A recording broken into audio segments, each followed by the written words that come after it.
When the biting winters of World War II swept across Europe, cold wasn't just uncomfortable, it was, well, absolutely lethal. Soldiers didn't just battle enemies. They fought frostbite, trench foot and hypothermia that could take a man down long before bullets did.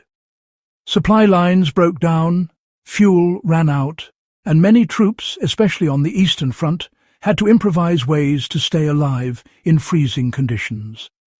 But there was one strange, forgotten material that quietly outperformed even military-grade blankets and wool coats.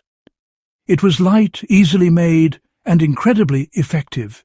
Yet it was eventually banned, not because it failed, but because it worked too well, and honestly, too dangerously. This is the story of the banned Insulator that saved lives, baffled engineers, and left behind lessons modern preppers and survivalists can still learn from. As winter closed in during 1941 and 42, both Allied and Axis soldiers began searching for unconventional insulation. Wool was scarce, down feathers were too expensive, and many troops were left with nothing but thin coats and wet boots. Out of desperation, soldiers turned to materials around them, straw, newspapers, ash, even sawdust, to fill their clothing and boots. But one particular material, cheap and widely available, proved astonishingly effective: cellulose wadding, often found in paper and early packaging materials. This wasn't ordinary paper. It was treated with boric acid and borax to resist flames and pests, then layered into thick pads. The structure trapped air in millions of microscopic pockets, creating a thermal barrier that rivaled and sometimes surpassed traditional fabrics. When stuffed inside jackets, wrapped around fuel cans, or packed into sleeping bags, cellulose insulation kept body heat from escaping even in sub-zero temperatures. Soldiers swore by it, and makeshift paper sleeping liners became an underground favourite among those lucky enough to find discarded wadding from military supply crates. So, if it worked so well, why was it banned? The answer is, well, grimly practical. Cellulose insulation of the World War II era was often treated with inadequate fire retardants, or none at all in field improvisations. When exposed to open flame, it could ignite instantly, turning a soldier's sleeping roll or jacket into a death trap. Several field accidents, especially in makeshift barracks heated with kerosene lamps or crude stoves, led to entire tents catching fire. The Allied Logistic Command, particularly the United States Army Quartermaster Corps, eventually issued directives restricting its use outside industrial insulation and storage packaging. What had once been a life-saving cold-weather hack was suddenly deemed too risky for soldiers.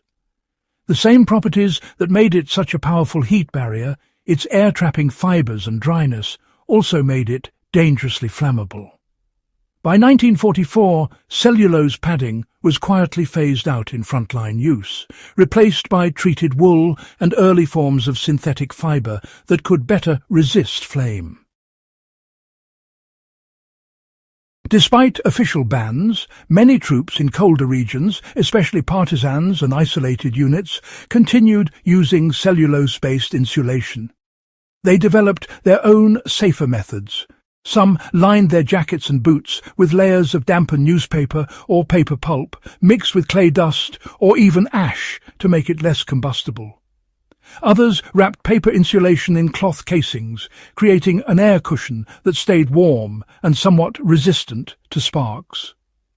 A common Eastern Front adaptation involved stuffing old sacks with shredded paper and sealing them with wax or animal fat. The result was a semi-waterproof, wind-blocking barrier that could be used as a sleeping pad or vest liner. While it wasn't officially approved, it worked remarkably well in brutal conditions where nothing else could be found.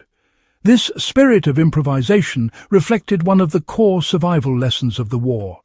Every material has potential if you understand its properties. Soldiers learned to balance insulation with ventilation, to avoid moisture build-up that led to frostbite, and to always protect combustible materials from open flame. These lessons, born in the snow and desperation, became the foundation of many modern field survival techniques.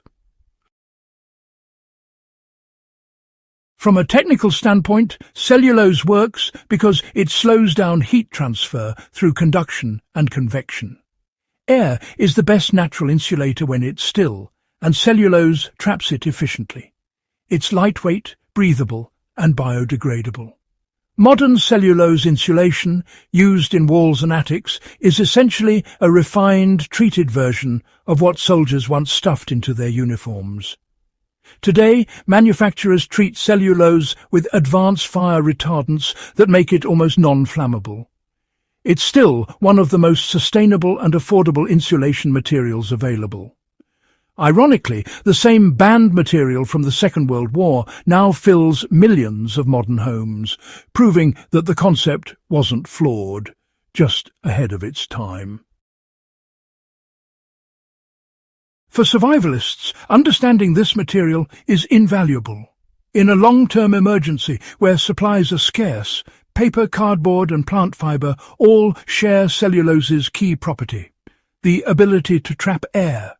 Shredded cardboard, sealed between cloth layers, or dried leaves packed inside waterproof bags, can mimic the same principle used by those wartime improvisers.